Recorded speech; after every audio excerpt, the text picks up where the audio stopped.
Hi అండి, welcome back to my channel. Happiness is home made by Sainija. ఈరోజు నేను మీకు చూపించబోయే recipe oats and dates puree అండి. ఇది కూడా 6 months దాటిన పిల్లలకి పెట్టడం వల్ల చాలా మంచి యూజెస్ ఉంటాయి.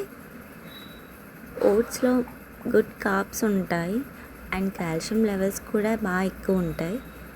ఇవి పిల్లలకి బోన్ స్ట్రెంగ్తింగ్ కానీ, గ్రోత్కి కానీ, వెయిట్ గ్రోత్కి కానీ చాలా బాగా యూజ్ అవుతూ ఉంటుంది. డేట్స్ తెలిసిందే కదా, డేట్స్ ఐరన్, అది కూడా పిల్లలకి చాలా మంచిది. ఈ రెండు కాంబినేషన్స్లో ఈరోజు మనం ప్యూరీ చేద్దాం. నేను ఫస్ట్ ఓట్స్ తీసుకున్నానండి. ఇవి క్విక్కర్ ఓట్స్. ఇవి డ్రై రోస్ట్ చేసి పౌడర్ చేసుకున్నాను. ఇవి నేను 2 spoons యూజ్ చేస్తాను. ఓకే, నెక్స్ట్ వచ్చి 2 dates తీసుకున్నాను. ఇవి ఓవర్ నైట్ వాటర్లో సోక్ చేసి పెట్టాను. ఇప్పుడు ఇవి నేను వాటర్తో సహా ఈ 2 datesని పేస్ట్ చేస్తానండి. ఓకే, మిక్సీ జార్లో వేసి యాజ్ యూజువల్ కావాలంటే కొంచెం వాటర్ వేసుకొని పేస్ట్ చేస్తాను. ఓకే, ఇలా చేసుకున్నాను. ఇప్పుడు స్టవ్ ఆన్ చేసి గిన్నెలో ఒక 1/2 glass వాటర్ తీసుకున్నాను. ఈ వాటర్ కొంచెం హీట్ అవ్వాలి. కొంచెం హీట్ అయితే సరిపోతుందండి.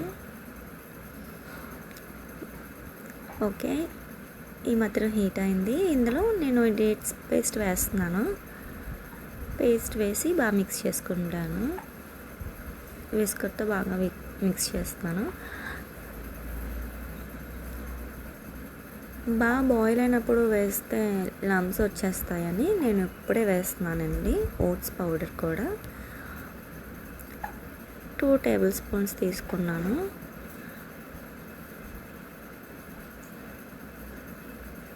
ఓకే, ఇది కూడా లమ్స్ లేకుండా బాగా మిక్స్ చేసేస్తాను.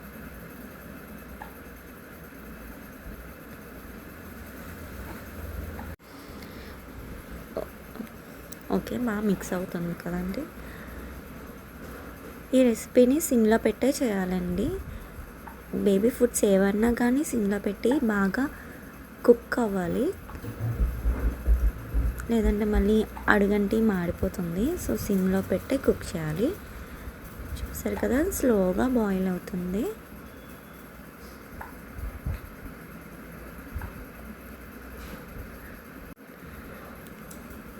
డేట్స్ అండ్ ఓట్స్ కాంబినేషన్ చాలా బాగుంటుందండి. ఇది న్యాచురల్గానే స్వీట్గా ఉంటుంది కాబట్టి పిల్లలు కూడా చాలా ఇష్టంగా తినడానికి ఇష్టపడతారు. నేను వీక్లీ వన్స్ పెడతాను. ఇది నేను బ్రేక్ఫాస్ట్లో పెడతానండి. బ్రేక్ఫాస్ట్లో నేను గ్రెయిన్స్ పెడుతున్నాను మా పాపకి. ఓకే, బాగా దగ్గర పడుతుంది. మీరు కావాలంటే ఇందులో నట్స్ పౌడర్ కూడా యూజ్ చేసుకోవచ్చండి. మా పాపకి నట్స్ పౌడర్ వేయడం వల్ల కొంచెం దగ్గు వస్తుంది, అందుకే నేను స్కిప్ చేసేసాను. మీ బేబీకి పడినట్టయితే మీరు కూడా యాడ్ చేయండి.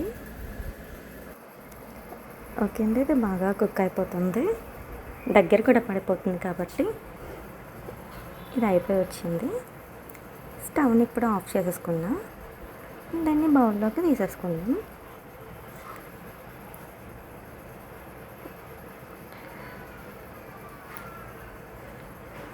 ఈ కన్సిస్టెన్సీలో ఉంటే సరిపోతుందండి. ఎలానో కూల్ అయ్యాక ఓట్స్ థిక్ అయిపోతుంది కాబట్టి ఈ కన్సిస్టెన్సీలో ఉన్నప్పుడే దించేసుకోవాలి. ఓకే అండి, healthy oats and dates puree అయిపోయిందండి. మీకు కనుక ఈ రెసిపీ నచ్చినట్టయితే ప్లీజ్ లైక్ చేయండి, షేర్ చేయండి, సబ్స్క్రైబ్ చేయండి అండ్ ఇలాంటి మరిన్ని వీడియోస్ కోసం ఫాలో చేయండి. Thank you for watching my video. Bye.